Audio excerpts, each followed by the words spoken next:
Matul l-aħħar xhur, il-Partit Nazzjonalista ressaq numru ta' proposti għall-industrija tat-turiżmu li ma nataw ebda widen mill-Gvern ta' Roberta Bela.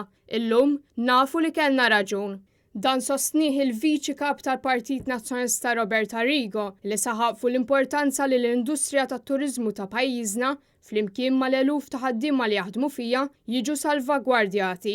Dan hekk kif il-Gżejjer Maltin qed iħabbtu wiċċhom mat-tieni mewġa tal-pandemija. Roberta Rigo saħaq li l-aħħar ġimagħtejn ma kienu xejn feliċi għal dan is-settur u l-istampa li barra minn xtutna għandhom ta' pajjiżna mhux eċċellenti lanqas, mod speċjali wara l-tliet linji tal-ajru internazzjonali sospendew il-vjaġġi tagħhom minn u lejn Malta wara żieda fil-każi ta' COVID-19. Għaldaqstant, il-Partit Nazzjonalista qed jippreżenta sett ta' proposti sabiex din l-industrija tqum fuq saqajja mingħajr ebda dewmien. Dawn il-proposti jinkludu li għal xarejn il-kontijiet tad-dawl u l-ilma għandhom jiġu sospiżi u ma jitħallsux. Dan jgħod kemm għar-residenzi kif ukoll għan-negozji, filwaqt li preferibilment għat 12 xahar li ġejjin il-kontijiet ikollhom roħs ta' 50%. Proposti oħra tal-Partit Nazzjonalista jinkludu li d-data tal-għeluq tal-vouchers tal-€100 ikunu estiżi minn Settembru sal-aħħar tas-sena.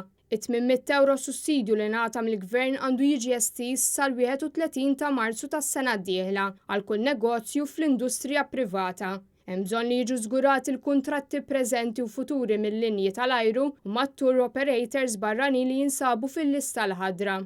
Ikun hemm estensjoni tal-moratorji tal-bank fuq loans sal-31 ta' Marzu.